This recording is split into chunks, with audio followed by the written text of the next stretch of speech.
Welcome, everyone. Thanks for joining us today. This is Swim Creative's appointment with personalities, talents, and artists from across the creative world.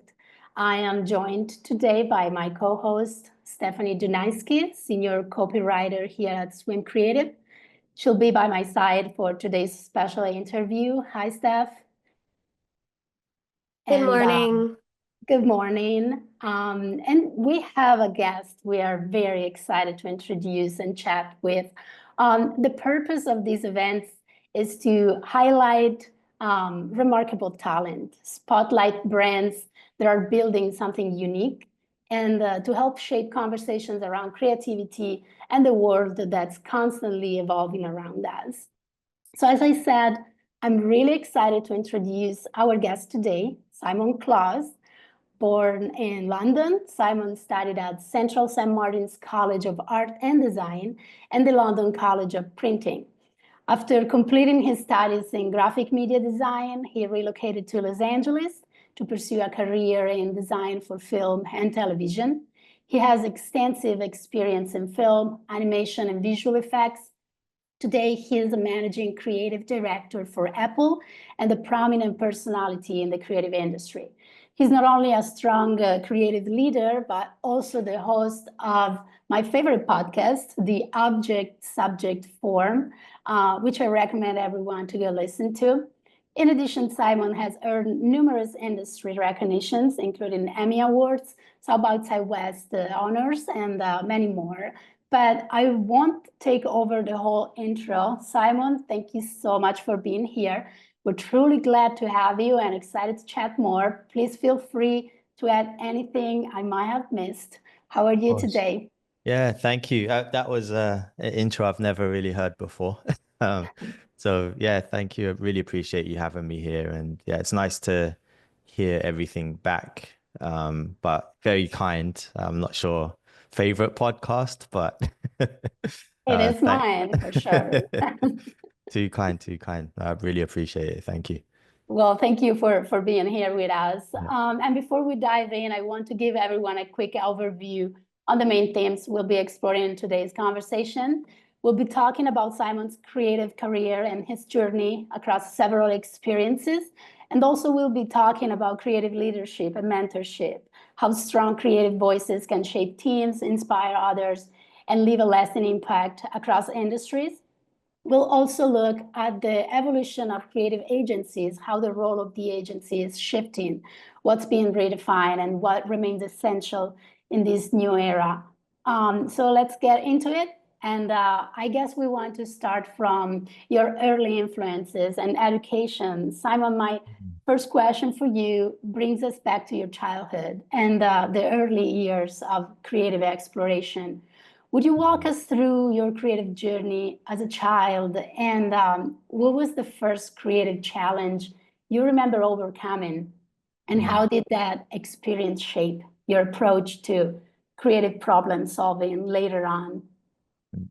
It's a very interesting question to try and to remember the first creative challenge. I think I always had an interest in art, but I didn't really discover that or take it seriously in my own mind until I was probably around 5 years old. But I do remember, obviously, as a kid, you have the paper and you're drawing and your parents give you the crayons and the coloring pencils and that. But I remember I really did start taking it seriously when a friend of mine was really good at art in my class. And I think that was the first time I actually experienced my competitive nature or realized that I was competitive in that area. And so he would draw all the time in class and I would look at what he was doing and try to mimic or copy his sketches. And so that really, I think, inspired me. I would also say, alongside being competitive, it was probably my first inspiration to pick up a pencil and actually try to create something that was better than somebody else. But I would say the first real creative problem that I do remember, and these things stick with you for better or for worse, so don't judge me on this one.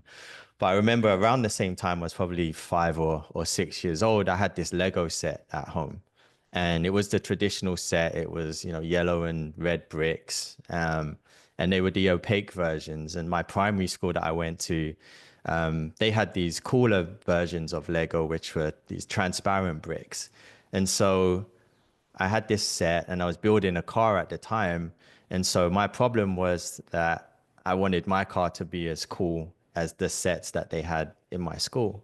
So I was, how can I get these transparent bricks? Because I know my mom's not going to buy me any more Lego set. So I actually stole the Lego piece from the class. I put it in my pocket. And the problem that I was faced with is how can I get it from school to my house? And I knew my mom, she's smart. She buys every toy that I have. And so somehow I figured out in my mind that I needed some way to try and convince her that I can bring this new piece of Lego into the house and not get found with it and get questioned about it. So what I decided to do is put it in my pocket.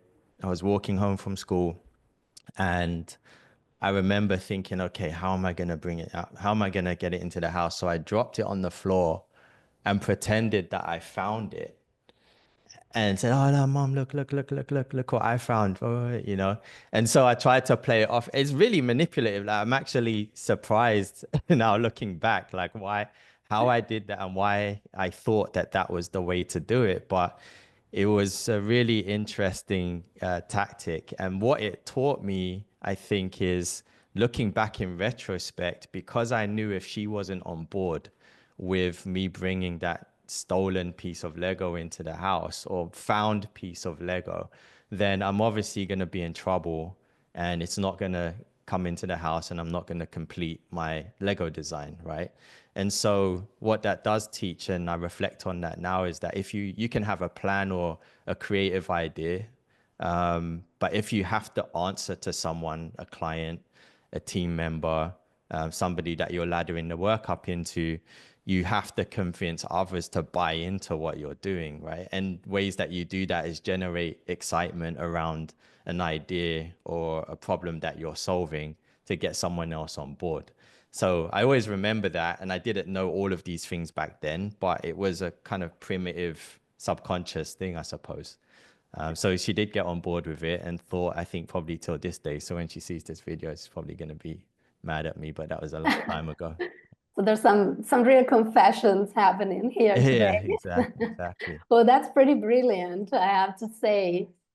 Um, well, so I feel like many creatives, especially maybe at the beginning of their careers, struggle with finding their voice. Yeah. And you attended two very prestigious design and art schools. In particular, Central St. Martin's is famous for nurturing boundary pushers, many of whom go on to redefine entire industries. So my curiosity is if the environment itself Mm. was promoting your self-exploration as a creative identity. Did you feel pressure to conform to traditional creative frameworks during your studies? Mm. Or did the Central St. Martin's and London College of Printing encourage you to break those boundaries? I would say a bit of both. I think Central St. Martin's was the foundation course of art and design. And I actually didn't get into, that was my first choice for my degree, but didn't get in there. And in retrospect, thankful because of the journey that going to London College of Communication or Printing at the time took me on. I think they always taught, if we think about London College of Printing to start with, I was always taught to respect the grid because it was more of a like a graphic design course that I was on there, graphic media design. So we were very much taught about layout and composition, and there was a lot of rules, especially in the beginning. taking time. It was kind of frustrating to learn all of these tools and to understand, or all of these rules, I should say, and understand how the grid works, how typographic layout should be. There was a lot of referencing to Swiss typography. And so there were the restrictions that were in place sometimes was you can only use one font, you can only use one weight, you can only use one color. The size of the paper had to be the same size. So it taught you how to use space very much. So, like I said, the beginning stages were quite frustrating for me as a creative, but at the same time, they always emphasize the fact that we're going to be teaching you all of this now. And in 2 or 3 years, this is all going to make sense to you. So learn the rules and then learn how to break them, right? And so there's very traditional techniques such as letterpress, and you're thinking, why am I learning all of this when I can just go and use Illustrator or Photoshop? But I really do appreciate that teaching. And so after that, then yeah, it was encouraged to be more expressive. But I do agree, in order to be expressive and to be creative in that way, if you learn the correct way to do it from the beginning, you always have these underlying rules that you can go back to later on in your career or your own personal creative projects. Thank you so much. That's very interesting. Yeah, like I feel like the rules in some way kind of give you also an occasion to push yourself and to, Yeah. maybe like it feels like from the outside, I am not designer. I don't have any experience with that. So from the outside, it might feel like it is putting boundaries, but in whole reality, it's maybe like making you even more creative and finding ways to work and express yourself within those structures, which is Yeah. beautiful. Exactly. And then it becomes second nature. I mean, you have to care about the space between every letter, right? You have to Yeah, care about the leading and the kerning, the overall composition. But once you've learned it and you then take the training rules off, then it becomes second nature and you can see it. But then that has the adverse effect when you're outside and you're seeing bad letter spacing, and it's like you kind of go crazy. But yeah, yeah, I wouldn't turn the clocks back. I think it's very necessary to learn that, and I think more education systems with design, should definitely incorporate those skill sets sometimes over the highly technical ones as well. sure. Start with the basics. I Yeah, think that's fantastic. I mean, honestly, to have your creative based in, starting out in 3D, right? And learning that process, it just gives you such a well-rounded base then to take it, you Mm. know, digitally. So I was fascinated to hear that just now because that's amazing. I love that. Yeah, they're like starting off with the physical, and I think Yeah, every like it's later on when you have to start doing storyboard design, or you have to start to think about a project that you're starting from from scratch, from a brief. I think it's always important to discover what you can bring into the computer and think about how you can just not just rely on references or something that was generated, but actually, and I know we're going to get into that a bit later, but starting off with the physical form first and using nature and what's outside and bringing that in, whether it's through photography or whatever. absolutely. And now that you're in the headspace, that you're back in London College of Printing, Yeah. and you're kind of in that headspace, are there any memories that you have or any specific pieces of advice or critiques that you were given by a mentor or an educator that Mhm. really significantly shifted your perspective or your approach as a creative? Yeah, I would say, yeah, I mean, a positive and negative, actually. I think positive was a friend of mine who was actually at the same college. I remember this. I know you remember these things that really stick out. I was in the library, and I must have been on my laptop, and I was, designing something very early on in the course. And he came over to me and saw what was on my screen, and he said, "Hey, have you ever looked at the work of Joseph Muller-Brockman or Armin Hoffman?" And at that time, again, it was very early. I hadn't been introduced to their work. So he takes me over to the shelf and pulls out the book. And I still have a copy over here. But there was such a beauty in the simplicity and the use of the grid, but also a very playful nature to the designs with the composition. And I remember that as the exact moment that I really fell in love with typography.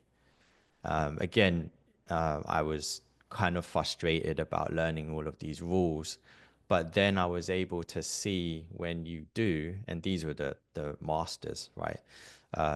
What beautiful compositions you can make if you follow the rules and then obviously break them. Or it's not just a grid as I was thinking in my head. There's many grids that you can create. You can create your own grids. And so I definitely went down the rabbit hole there and truly appreciated how typography was able to be used in such a playful, sophisticated manner. And I really think it's really important what you reference really early on and how you continue to reference material out there, because your frame of reference influences you so much, and that can obviously influence your final output. And if you're referencing the wrong things, or you're referencing, to me, things that are created like maybe yesterday, you have a tendency to potentially follow a trend.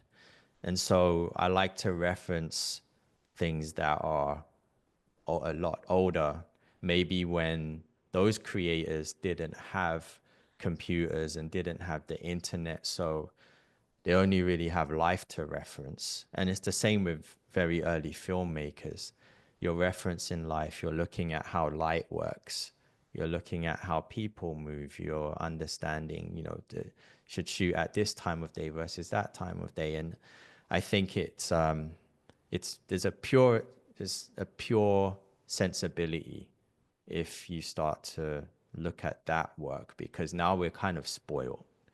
And that for me is, whenever I start a project, I do try to think about, let me reference theater, let me reference old films, let me reference the old greats with typography or graphic design. And not to say that there's not great work happening now. I just think if you're trying to stay off trend a little bit, it's nice to go back and see how it was done when the tools were a lot simpler. That is beautiful. Yep. Thanks for answering that. So and to connect with the film you mentioned, so after your academic journey and your degree, you made the decision to move to Los Angeles.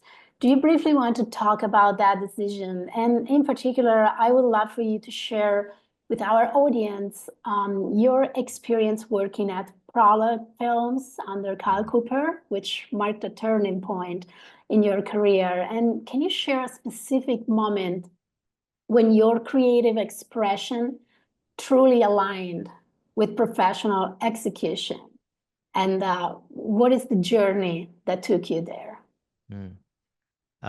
Yeah, big turning point. I mean, that was a life-changing point. I think when I first discovered Kyle's work, that was the turning point. I think the same way when I discovered Armin Hoffman and Joseph Muller-Brockman and Swiss typography, I tend to obsess and go down these kind of rabbit holes. And I definitely did that when I discovered Kyle's work. And Imaginary Forces had this very simple website, and I would download the videos and really look at them frame by frame and interrogate how it was done and try to understand. And it was very different back then. I think now the veil of mystery has kind of come off the process a little bit, because there's tutorials on how to do things on YouTube. It's very easy access, right? The tools have become more democratized. You can get DaVinci Resolve on your laptop, right? High-end compositing software. You have really great digital cameras to go and shoot. And so if you think about back then, when I was looking at the work, there was so much mystery still, and you have to really go frame by frame, and I'm looking how the transition is happening. And it's low resolution video too, so it's like you're not seeing like all of the details, but you're kind of trying to fill in the gaps a little bit. So yeah, I have a lot of respect for those early days, and Kyle bringing me over to LA definitely changed the course of my personal life and my creative career. And that entire decade that I spent there had a huge effect on my creative approach. I was exposed to entertainment. Growing up in London, you only see this kind of on TV and how the studios work. So I was given a kind of front row seat into going into the studios, and he really invested his time into me to bring me to, I remember the first time going to Sony, and we were working on the Oscars, and he said to me, you know, now you understand how all of this works, because you were actually inside the beast, inside the machine, and seeing all the intricacies of the conversation and how people spoke about the work. I understood how the production process worked, from live action to CG to blended. It was a company that very much had a mixed media sort of guerrilla approach to creating the final output. We would go down into the garage and we would shoot things, and we would scan elements in, or you know, shoot elements and bring them in. There wasn't much of a like stock library available, especially for high resolution video. So a lot of it you would make. And so it definitely taught me, and I believe everyone that was there at the time, how to be very tactical and how to bring something into the computer. And I think that separated the work from perhaps a lot that was out there at the time, because it was a very tangible approach to making things, right? And I still work with a lot of the creatives that were there at the time, and we stayed very connected, I think, just because of how kind of on the front line we were together. It was very much like an apprenticeship. And I just remember, I think, going back to your point about it being a turning point, there's different kind of leadership. And Kyle was somebody who I think was very trusting and would test you a lot. And so, for example, it might be 9 o'clock in the evening and we're working on something, and we're shooting for some storyboards that we're going to make. And I think at the time, I remember it was Scarface for the video game we were doing. And he said he was going to go home. And so he left and said, I'll be back. Didn't say the time. He just said, I'm going to go and put the kids to bed. I'll be back. And at that time, we're quite new. And so you're not going to go home if he said he's coming back. And so now it's midnight, and he's, looking at the clock, he's not there. So we're, still shooting and bringing the photos back in, and we're editing them. And it's 1 o'clock, doesn't come back. 2, you're starting to get tired, but you still don't, you could come back at 3 o'clock. So, because that's how it was, you just roll in at 3 or 4 o'clock. But he didn't come back. And so he came back in the morning, we were still working. And I think that was a test to see if we would pack it up and go home and get tired, or if we would stay, and we had a deadline the next day, and get the work done and finish it. And I think that the time, for your second question, the moment when I think the creative expression aligned with the execution, it was when I got to shoot live action. And I think it was the second live action shoot that I did. The first one was for this Dodge Ram commercial, and it was macro photography with letterpress, which brought me back to the early days. But for Elementary, I think that was a turning point, because I was on holiday at the time, And I came back and the whole studio was working on this pitch, and everybody had done, they created frames that represented New York, and there was a lot of New York skylines in there. And they were trying to communicate that the Sherlock Holmes story was set in New York versus London. And so I didn't want to come and make the same thing that I was seeing, because I really at that time I would just be adding to the same pile of work that was looking similar. And so I decided to think about this differently and go internally and try to discover or communicate how Sherlock's mind worked. And I had a call with another client maybe a few weeks before, and I remembered this discussion about Rube Goldberg machines for another project we're doing. I think it was for ESPN. And so I thought, well, Rube Goldberg machines are like this cause and effect. One thing happens, then another thing manifests from that action, right? And I thought, well, that's kind of the way the mind works, or how Sherlock's mind works, from thinking about one thing and trying to think ahead. And if there was an action or cause, what was the effect, and piecing the puzzle together almost until, similar in that mousetrap game where you capture the criminal, right? Or you capture the mouse, but in this case, it was capturing the criminal.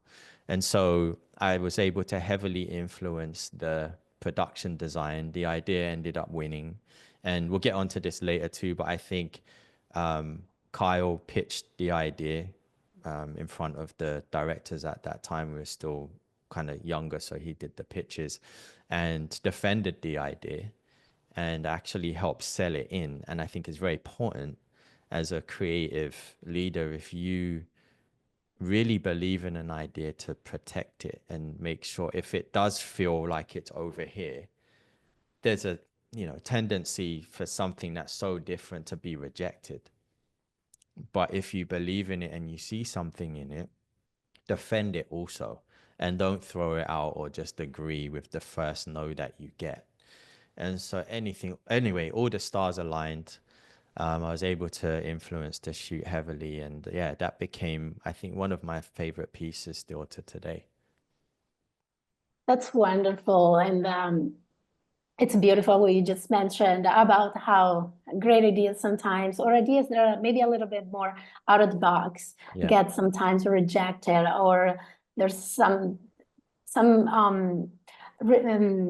how can I say, like, how some limitation to like even present them more than once or twice to the client or something like that, because immediately there's this sense of insecurity of maybe it's not the right one. But it's true, when you believe, and that shows a lot about your talent, like for Kyle to go out there and like defend your idea, and turning out them being like like a success. So that's beautiful. And so you mentioned a lot of different phases. Like you said, you've been 10 years with Kyle. So what was your favorite moment of all those 10 years? Like, do you have, or even like your favorite project you worked on during those years? There's like, do you have like a highlight, something that you carry in your heart?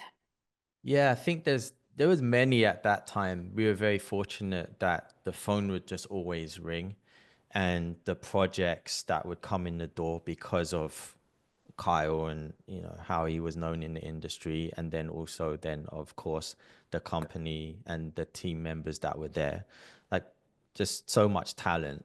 And the creative directors at the time, I think just it had a diverse range of approaches to problem solving, but it all kind of fell under this umbrella. Like there was a bit of a house style, I would say, at the beginning. But I think my favorite project, and it's hard, I'm kind of split between Elementary and I think X-Men First Class was my favorite project out of all of them by a little bit, I think. And the reason being, it was a very complex subject of DNA replication, mitosis, meiosis. It was a scientific, dense topic, and I wanted to find a way to distill it down to its more simplest form. And so how can you communicate something complex in a very simple manner that people would understand, but also have it be abstract? It's not like a science paper or something. It still had to be fun and have energy, right, at the same time. And I remember at that time we had to communicate that if this was going at the back, I think, yeah, it was at the back end, but it still had to tie into the overarching kind of time period, which was in, I believe it was the 60s for X-Men First Class. So initially, we added all of this texture to it, and we were scanning in, like photocopied textures and trying to create animations with them so it felt archival. And I remember the meeting that we had with the director, and he said, there's too much going on here. It feels too dirty. You've grunged it up too much. I love the aesthetic that you have, but try to think about this design as though you were making it at that time, not looking back now, 50, 60 years later, or whatever it would have been, and trying to age it or trying to put this filter on it, right? Think about how clean that would be if you did it then. So we went back, and it finally clicked for me. Like, we were trying to put our own interpretation on something that was old or vintage, right?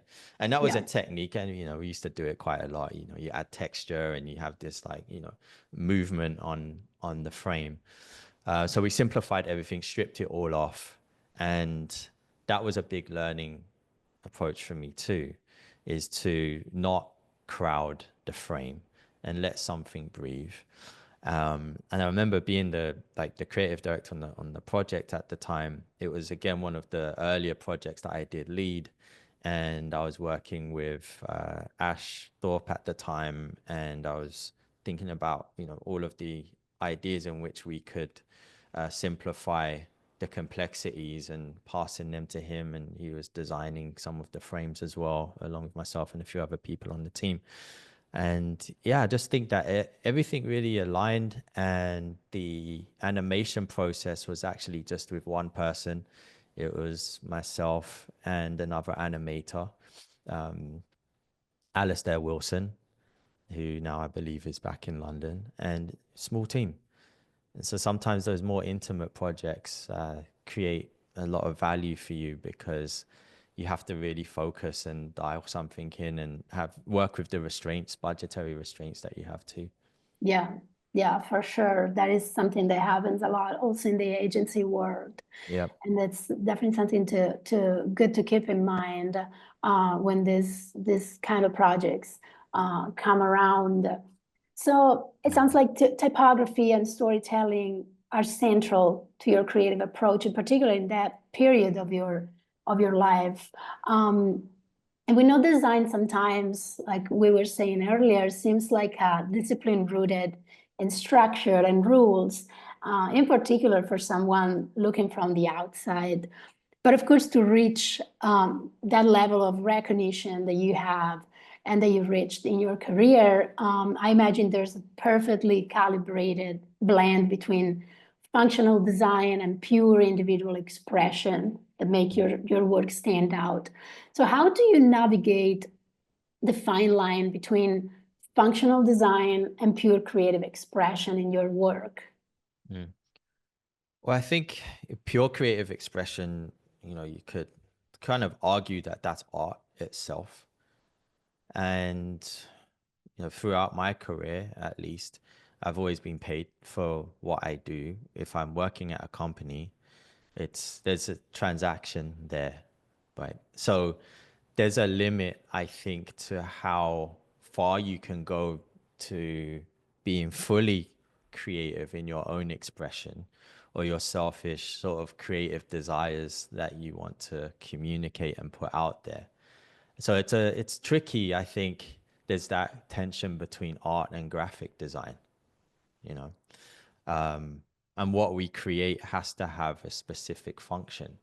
There is an end use, there's an end audience, and you have to communicate. You have to solve a problem and communicate the result, right, of Yeah. that problem. And oftentimes it's clarifying a message. Sometimes it's filling in the gaps, right? With a title sequence, for example, you might have to front load the film with something that wasn't able to be captured. Or when the final film or TV show has been created, the director, creator may want to fill in the gaps and communicate a missing piece of the story that they don't have time to communicate in a succinct way in the film itself. And so you're settling the audience into what they're going to watch. So there's a use for it. I would say that title sequence design was very freeing. I think that there was space for a lot of creative expression, especially with some of maybe the smaller movies as well, where you Mhm. do get the chance to explore. Yeah. When you start to get into more commercial work, I think there's still that space to explore, but you're selling a product. Sure. You're trying to, say, get subscribers. There's a very big transactional activity that happens there versus, I would say, like, in the filmmaking process, yes, you have to get an audience and you have to sell tickets, but I think there's a big craft aspect to that as well. Sure. Yeah. And I feel like that connects a little with what we were saying earlier, during your studies, like how you were almost forced to work within those limitations and the structures, and that boosted your imagination, your creativity in solving those problems within those parameters. So Yeah. that's very interesting. Yeah. And even if Steph, somebody is paying, right, yeah, you still sure. have that duty to convince whoever's paying you that this idea best solves the problem that they've hired you to solve, right? Yeah, So there's again, it's a push and pull, right? It's like, how far do you push your idea that you believe is the right way, and how much do you then also take on the feedback, but not so much that maybe it completely derails the essence of what the creative is. And yes, that just comes with going through it, and different clients have, different sensibilities and sure. different ways of working. Some are more demanding and I want exactly this, and some is a little bit more open. I think if we want full creative expression, I mean, it's art at that point, right? Yeah, for sure. That makes totally sense.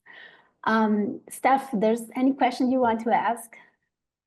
I mean, I think I had a question about, your most transformative project from that time frame, but I almost feel like you answered it already with X-Men First Class, but maybe there's something else that you feel was more transformative to you and how you sort of shaped your creative philosophy going forward. Mm. I think maybe it wasn't a specific project. I would just say being able to experience being on set and understanding the full production process from start to finish, and being given that opportunity to direct. And you show up on set and there's like 50, 100 people, and you're like, oh my God, like for the first time, where I still have to speak to everyone, or you have to tell the guy where to put the light. And no, you realize that it's not that. You have your relationship with your DP, you've got your clients in the video village, and it's a more of a streamlined approach to getting the shots. But that really, I think, helped me understand the full process of production. And again, as I was saying before, to be able to have the veil be removed and to have a peek behind the curtain. And I always then try to actually craft my storyboard designs in a way that would lead into a live action shoot, whether or not that was always possible for budget constraint reasons as well.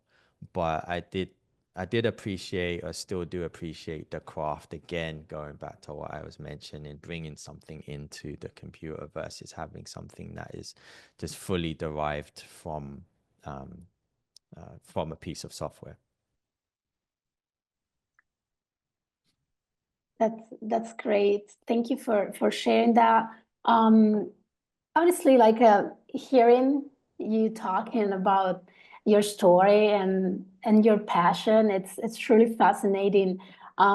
It's true that success is built sequentially, and hearing the journey of your life and your career is truly inspiring. I am really fascinated by your thoughtful and critical way of analyzing creative processes, and especially in connection with human emotion and the way society keeps evolving, and looking back at the past and looking back at how things were done before, and keeping that, always in connection with your creative expression.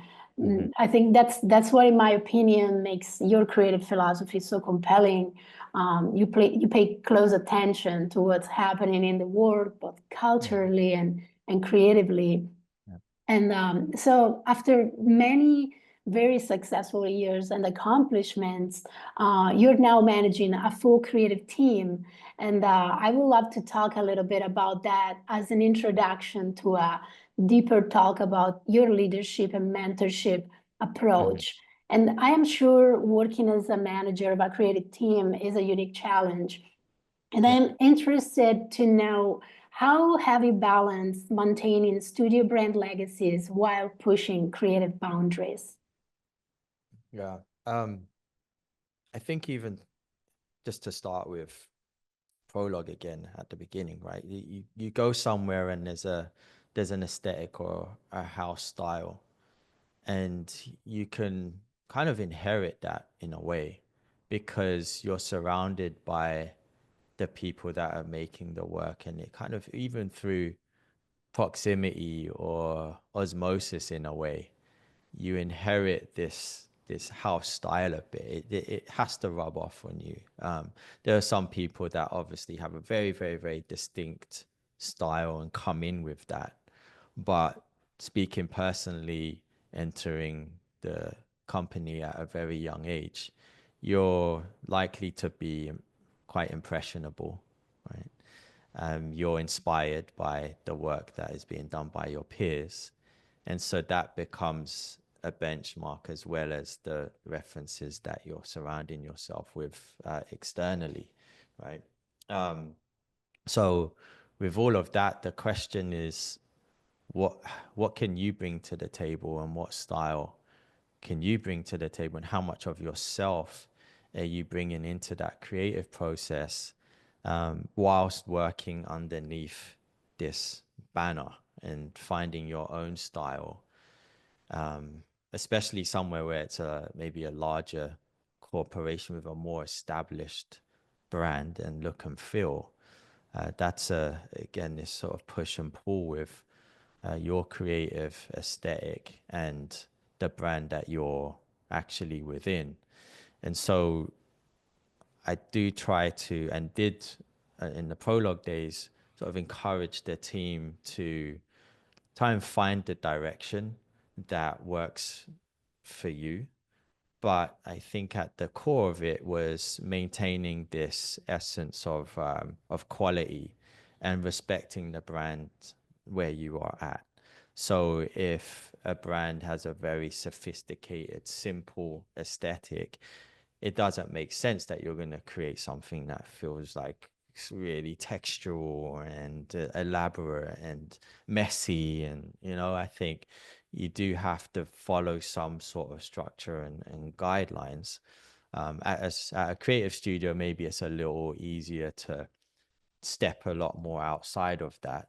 But I think it's good to try and push the boundaries and to be, what I would say, an extension of the legacy that you're in, right? And carve out your own style within that umbrella brand. And most studios do embrace that diversity of thought. I mean, that's why people from different backgrounds and different cultures are hired. And so it is so that we can push the creative boundaries. And I think any successful company or successful studio acknowledges that creative diversity is key to being successful. Yeah. And so right now you have the responsibility of a whole creative team under you. Yeah. How do you think that, and how does your approach to creative leadership differ from your previous roles? And what have you brought from your past experiences into your current position? Yeah, it differs very much, I would say. It's almost like night and day, the more responsibility as a manager you have. Before, it used to be purely about the creative process and the creative output. And it was never really about career guidance. It was always about, very narrow on what you're making as an individual in the beginning. And then what your team is making when you become an art director or a creative director. You're then almost like the lighthouse that's steering or bringing people on that journey. But being able to also be very collaborative in that process so that you're taking input from your team because your team can make the work better. And I don't like to be a dictator, as it has to be exactly like this. Obviously, you do have a vision, but I respect what other members of the team can bring to that. Otherwise, what is the point of having a team with you, right? And so I was judged mainly on or directly on myself or my team's creative output. And that was for many, many years. So aesthetic, form, storytelling, the color, the composition, and leading a lot of teams to win work from a brief and then execute that work. So we always briefed in and then you're executing the brief, and it was about the pitch and winning the pitch and, leading the team and putting great work out. And I think now it's still about that in a way, but it's not really about winning the work or that kind of camaraderie in that way, because essentially you're creating the brief. And so for me, it's more about convincing people, working more cross-functionally, relationships. And for my team, it is, as I was saying before, protecting the work, protecting good ideas. Ideas are extremely fragile, break very easily. And as you start to ladder work or share work horizontally or share work vertically, the ideas either get added to them by means of course, when you have something and you share it, it tends to become bigger than yourself, right? And so you have to be able to navigate that and be okay with that, but also defend it if you think it's coming too far away from the intended final output. And of course, by saying all of this, it's not just about me now. It's about the whole team and it's about other people. And your team's success equates to your success. So it becomes very selfless, right? There's a lot of people on the team with different personalities. People care about different things. And so you have to acknowledge what everyone cares about because it's not the same. And so being able to understand that ahead of time, that's probably the biggest difference between just being about pure creative and then really about someone else's career times however many people you have on your team. Yeah. And that really connects with my next topic. And thank you for sharing that. I'm really intrigued by your approach to mentorship, and you open up a little bit about that just now. I feel like you really have this focus on connecting the human side of creativity with the outcomes that you produce. And from what I hear, your philosophy seems to place value on validating ideas and making sure creatives in your team feel seen and heard, which connects with something I care a lot about too, shifting leadership's focus toward nurturing and truly understanding talent and recognizing their value. I love the concept for which sometimes we think we are not capable of doing or accomplishing something until someone puts trust in us and simply tells us to do it. And in that moment, that becomes our reality. All of a sudden, we are capable. So in the end, cultivating talent is what seems to lead to empowered creatives and at the end, truly exceptional work. 100%. Yeah, so how do you balance giving guidance and structure to your team, but also validating and inspiring potential growth with providing the freedom to explore? You shared a little bit about this, but like, do you have any specific approach that you take in your mentorship with your team? Yes, I think there's not one specific one size fits all approach.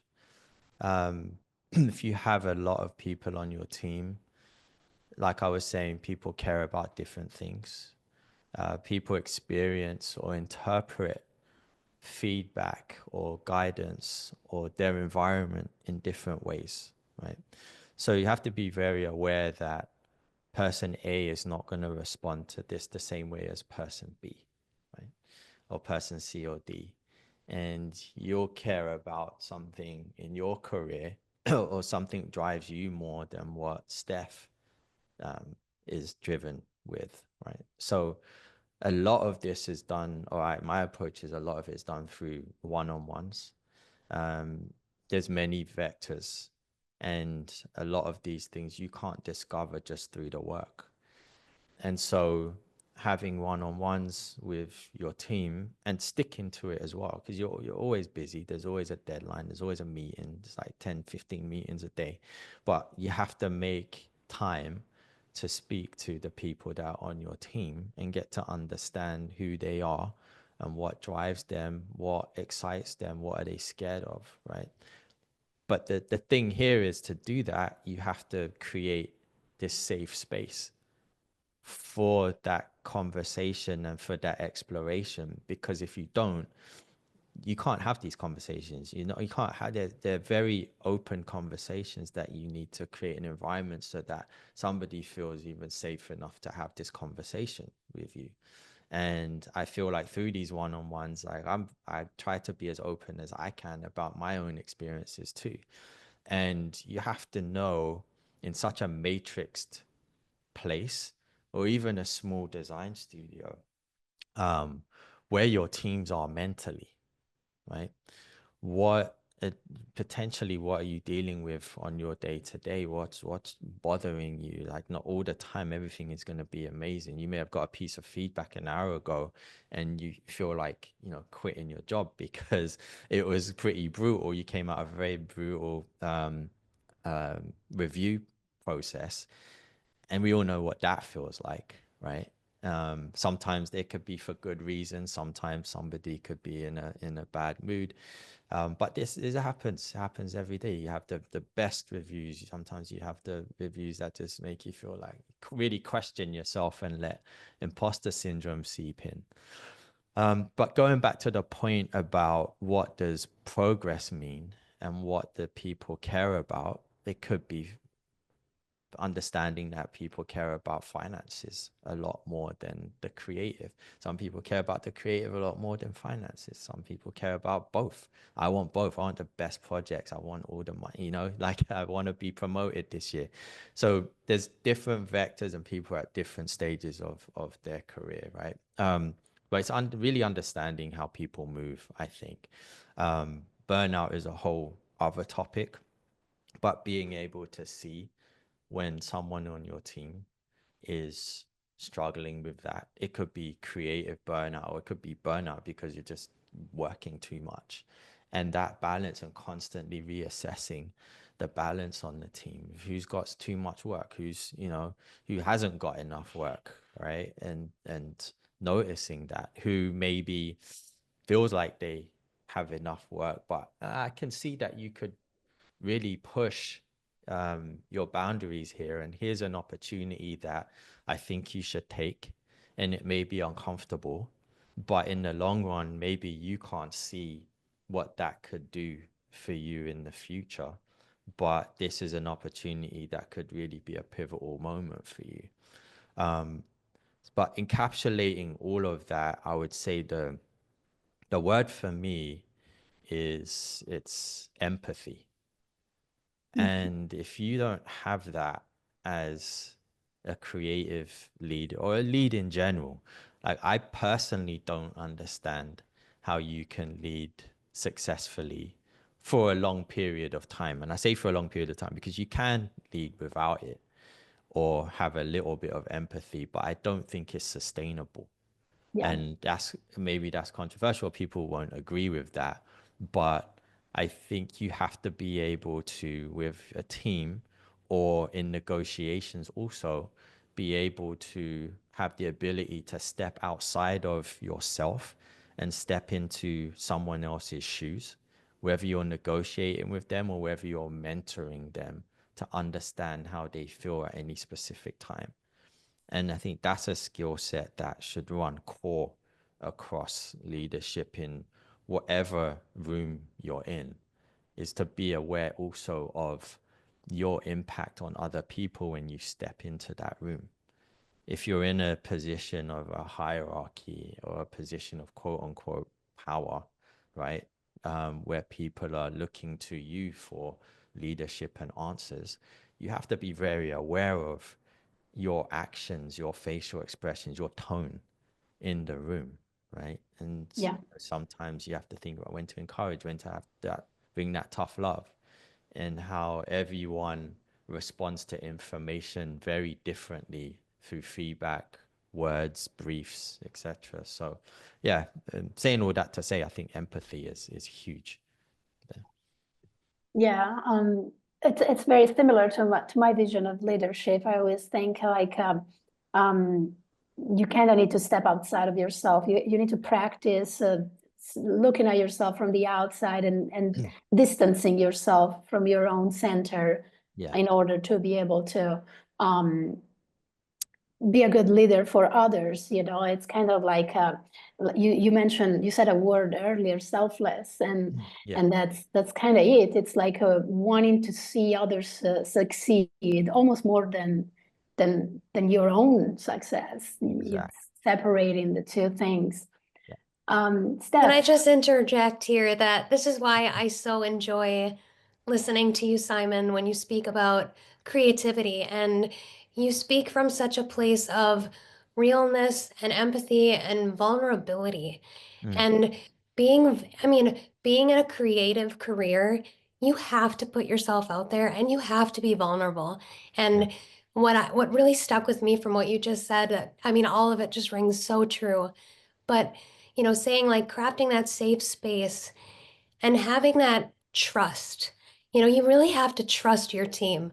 And if you don't have that foundation with these people that you're in the process, you're in the grit, you guys are like burning, turning, churning, yeah, like there's a lot. And yeah, so just like, I really appreciate that you are giving voice to how important it is to have empathy as a creative leader, because yeah, I feel a lot of times that's discounted and people think, oh no, you just have to get used to saying no. And you just have to get used to shutting things down. And it's like, that is not how I think many people feel. I think the best work is always created from that camaraderie and knowing that you have that trust and that safe space to Yeah. try things and to fail or to succeed or, Yeah. together. Definitely. It's creating that safe space to make mistakes. Absolutely. And like I said, without it, yes, you can get results, but I just think it's short-lived. People move on. There's options out there. You don't need to be there. I don't need to be here, right? So I honestly think it's a mindset that, at least for myself, helps me and helps build the relationship with the people around me as well. Absolutely. And I do have just a quick follow-up to that. Um, Hmm. how do you cultivate, creative resilience with your team? Especially when you're in like high pressure environments and situations. I think resilience is really personal. Everyone has different, it goes again to knowing who's on your team, that everyone has different levels of resilience through the experiences that they've had in their career. You could have started your career in a very hostile environment. And so by the time, you get to, I don't know, in your sort of 30s, 40s, you've built up a lot of resilience because of the environment and experiences that you had, right? So your resilience level is high. You may not have experienced that, and you may have had like a nice journey, all the, for 10, 20 years or however long. And so your resilience may not be as high as somebody who's had those brutal reviews every week. Um, Maybe you were a freelancer and, on your own for a lot and left to a lot of your own devices and very specific feedback for the task that you're doing, and maybe not in the room where you have to present, get feedback and be resilient to how something is being delivered to you, or be resilient through having a lot of work on your plate. Um, so it's a very personal thing. And for myself, I think even back in Prologue days, it's trying to protect your team, not just protecting the creative, but shielding from, I would rather let me take the hit so that the team doesn't necessarily have to maybe take the words. And so, that's very difficult because a lot of the time you're presenting all together, but figuring out ways in which the maybe the harsher feedback can be delivered to me, or if the harsh feedback is delivered to the wider team, it's then having a follow-up, breaking it down, why did we hear this? What do we need to do? And it's being very methodical and calm about it. And I do believe from a leadership POV, I always remember this story. I think I've said it before in another interview, but I read it once about Nelson Mandela being on a plane that had a crazy turbulence. And he was aware of being Nelson Mandela on the plane. So if Nelson Mandela is freaking out about this turbulence and the plane's rocking around, there's a 50, 100 other people on that plane too. People beside you are looking at you for your leadership and how you react in that situation of stress. And so even though he said that he was scared, like extremely scared, right, what they were going through, he knew that he couldn't show that, and that he had to be calm and provide a calm atmosphere for everyone else that's looking at him for what are we going to do, right? So you almost have to balance your own emotions, right, and fine tune them so that your team, even if you are feeling a certain way about it, you can absorb that, go away, process your own feelings about it, and then work with your team to move forward creatively. Yeah. Thank you, Simon.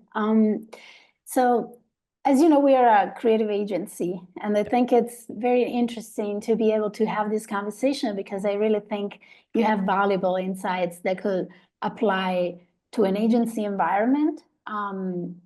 And I think your mentorship philosophy and leadership really could be inspirational for everyone owning an agency or working at an agency.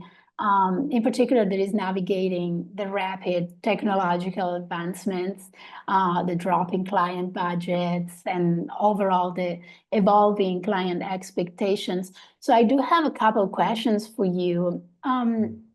My first question is, how do you think agencies can create frameworks that allow individuality to thrive within structured processes?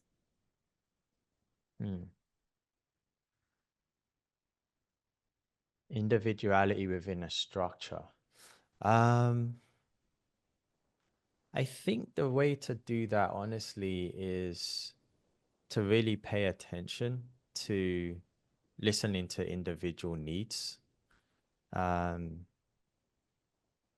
I think having freedom to explore, this goes back to the empathy thing again as well, like providing a way for people, your team, to explore ideas, make mistakes, and learn. And then being mindful to mentor at an individual level while laddering up to this set of core philosophies or values that allows for the flexibility and respect. Honestly, I think that's how you can allow an individual, or not even allow, but encourage an individual to thrive within something that can be so structured. And your role as, say, the owner of the agency is to, again, provide that room so that everybody around you, creative or non-creative, has that freedom to express themselves. Yeah. And another central topic that it's touching everyone in the creative industry and agencies as well, with AI and other creative tools emerging rapidly. A lot of creatives are afraid that everything will look the same using those tools. And they know a lot is about having the skills to prompting and using these tools in the right way. But overall, how would you recommend to ensure creative processes remain human-centric and not overly reliant on technology? Yeah.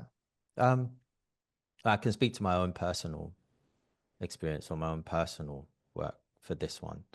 I just want to double back like a second also to kind of encapsulate this whole thought. Sure. I think it's all about what kind of culture you're trying to cultivate, right?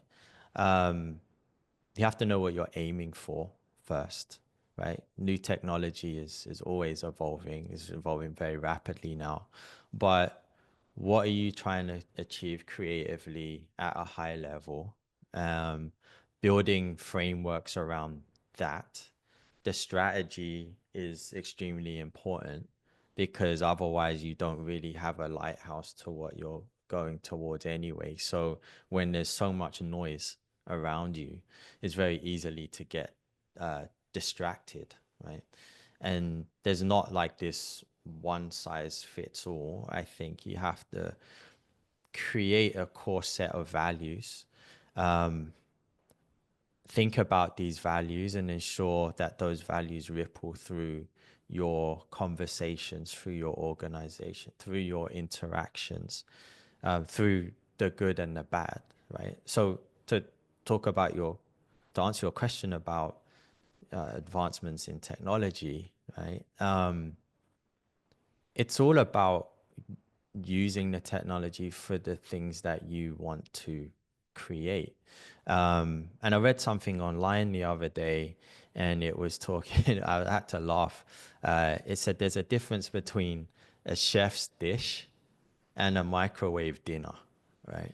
And so when there's so much noise out there and so much accessibility to these new tools, much like any tool, right? It's democratizing access to a lot, and it's giving opportunity, which is amazing, right? We wouldn't be here if laptops cost $10,000, $20,000, right? I mean, it's uh, the more advancements in technology, the cheaper it gets, right? Um, but much like other tools, like before they existed, some of the best work was created, as I was saying, by hand. When you went out there, you got your hands dirty, you shot photography for your storyboards, you were referencing life, right? You went on set, you worked with a team. You went outside and smelt the grass. You captured something that was completely original, something that could, I would say, like only could be actually captured on the day with that set of conditions, with those people, with those lenses, with that camera, with that team, with that costume designer, right? With that art department, that art director, that process of looking at going to the prop house, looking at all the props, adding texture to them, right? Putting the lights in a specific way. So, most importantly to me, I think it's that only through that very specific collaboration with that chosen talent on the day were you able to achieve that specific look. And then the same in the post-production process. Only with that specific team during post, the editor has his own or her own way of editing and crafting the story that's different from person X, Y, and Z, right? So there's this very intricate set of dots that are connected that culminates into and coalesces into this final output of the creative that you have. So it's up to us, I believe, honestly, to decide when and how in that process you're going to use these new tools. um, does it make sense to use them? Just like any other tool, does it make sense to move the typography in this way in After Effects and have it flying around the screen? Does it make sense to incorporate machine learning tools at this stage in the process? Or is it probably better to have more human-centric ideas at the beginning? Are there efficiencies that maybe you can get, in the middle part of the process that are tedious? Maybe. Should it go back to the human process at the end to put the final polish on it? I mean, it's all up to the individual to decide that on the process, right? And most importantly, just asking why.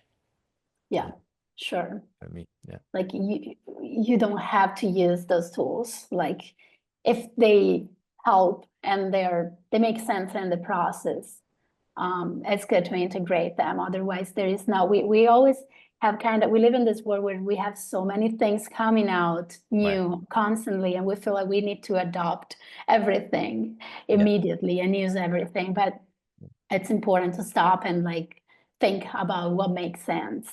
It's important to know about. It's important to be able to, I think, use the tools and understand the language, and to be able to, once you know, you can speak the language, even if it's not you using them directly. You know that the tool exists, and you know how to creatively direct perhaps somebody that is using them. But I always believe, use what's out there, get familiar with it 100%. Don't get left behind doing that. But then it's how you incorporate it into the design process. We're all creative people. It's like, I don't want, my friends to be out of work. And it's not to say there's a lot of horror stories or scared, just people, graphic design is a thing of the past and graphic design is going to zero.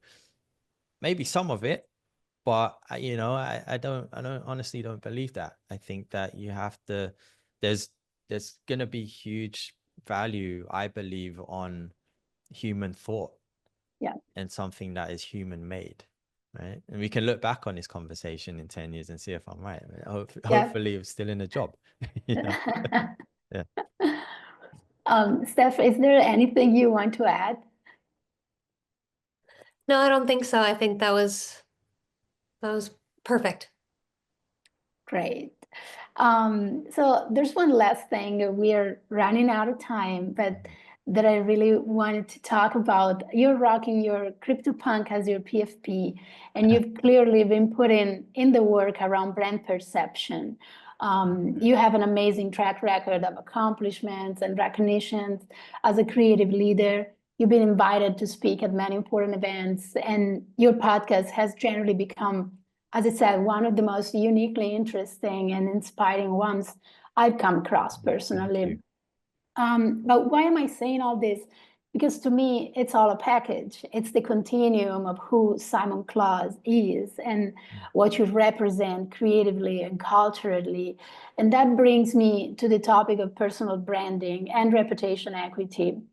I feel today more than ever, it's become almost essential for talent across the board to build a personal brand that truly reflects and carries their professional reputation. And it's now common to recognize talent not just by their work, but by the brand identity they build around themselves. And I think you've done a beautiful job of leveraging that, using your personal brand to reinforce and elevate your professional reputation. So, Steph, why don't you jump in here? Do you have a question for Simon around this? Yeah, so I think basically what I wanted to get to was hold on one second.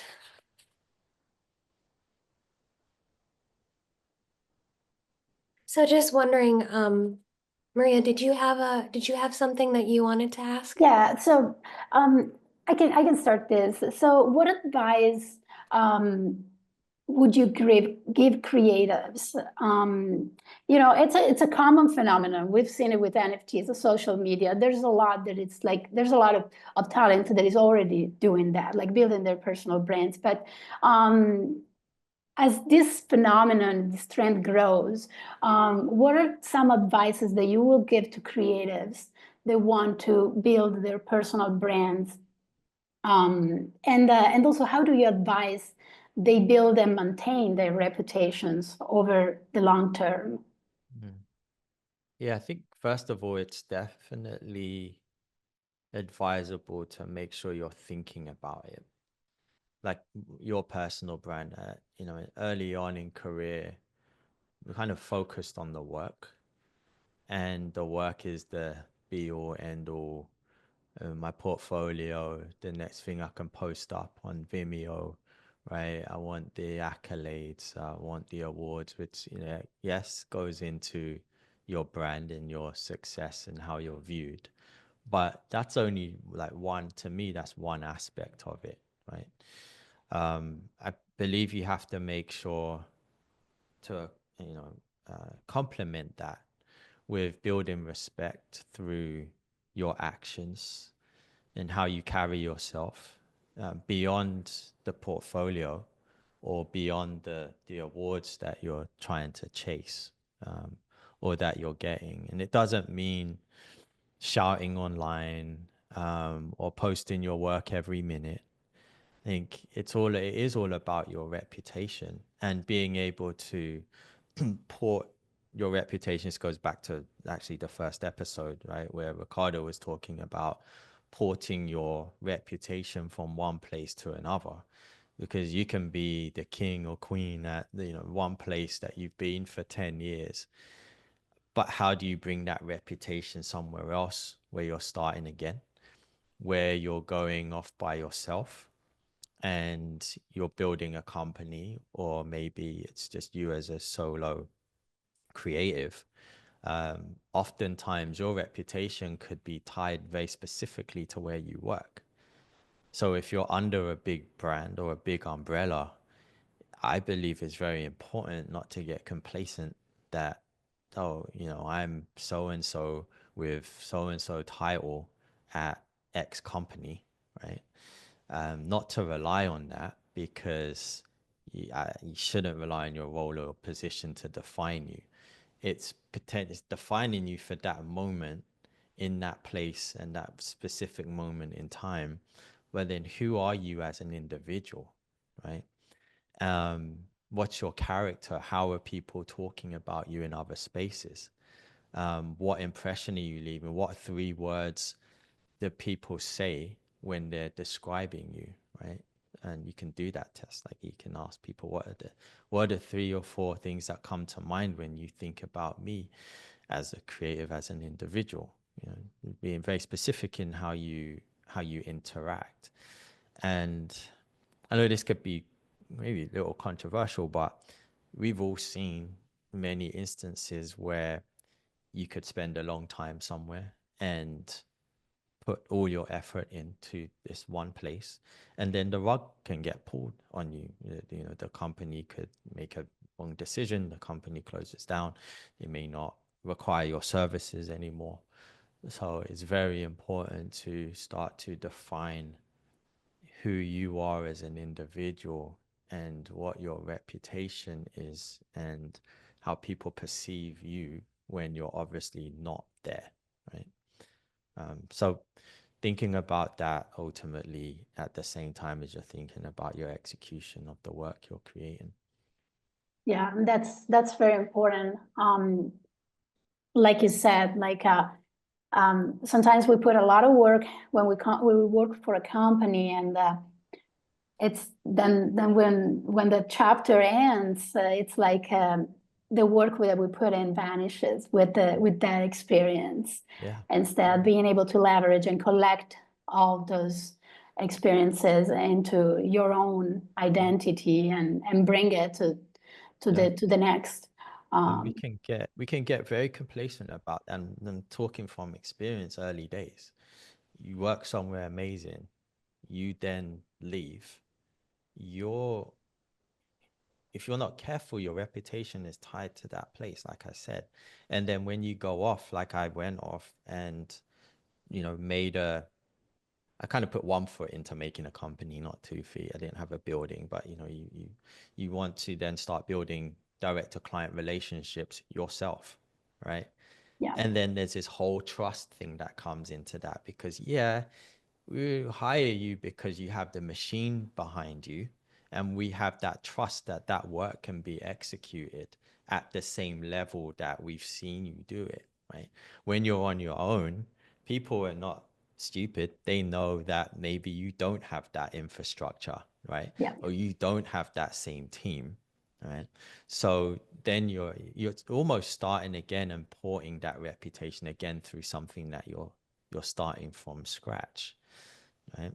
Yeah. And so I also, some sort of commentary about companies or studios, I think it's important to also allow your members of staff or your creative team to be expressive and creative outside of the company and have areas of creative interest and not be too restrictive. No, we don't all wear the Yankees jersey and have to look or have to have the same looking website, or you can't have a website and all of this kind of stuff. It's like, no, it's beneficial both ends, on both sides, you know.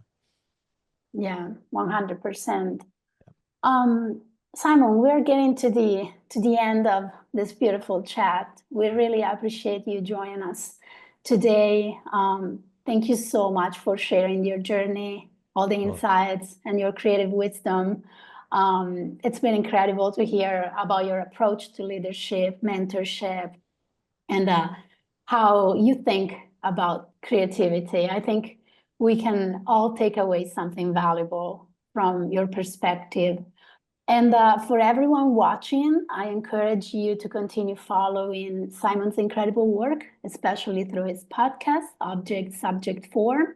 And Simon, how can the people watching us can connect with you and follow your inspiring journey? Yeah, I think the best thing, I mean, if this was supposed to be the live, so I would have said LinkedIn, all of the links are there. That's the best Yeah, place really to find me and find the other social platforms. And like you said, the podcast Object Subject Form is on most streaming platforms, Apple Podcast, Spotify. But yeah, LinkedIn, connect. Feel free to send a DM and we'll talk. beautiful. And Steph, is there anything you want to add before we wrap it up? Oh, I just want to say thank you so much for your time. We've been looking forward to this for a while, so very grateful. Of course, not a problem. Thank you for the invitation. I appreciate it. Of course, and please feel free to reach out, continue the conversation, and connect with Simon and Swim Creative on all channels. Thank you once again for your time, Simon, and to everyone tuning in, thank you for joining us. Until the next time.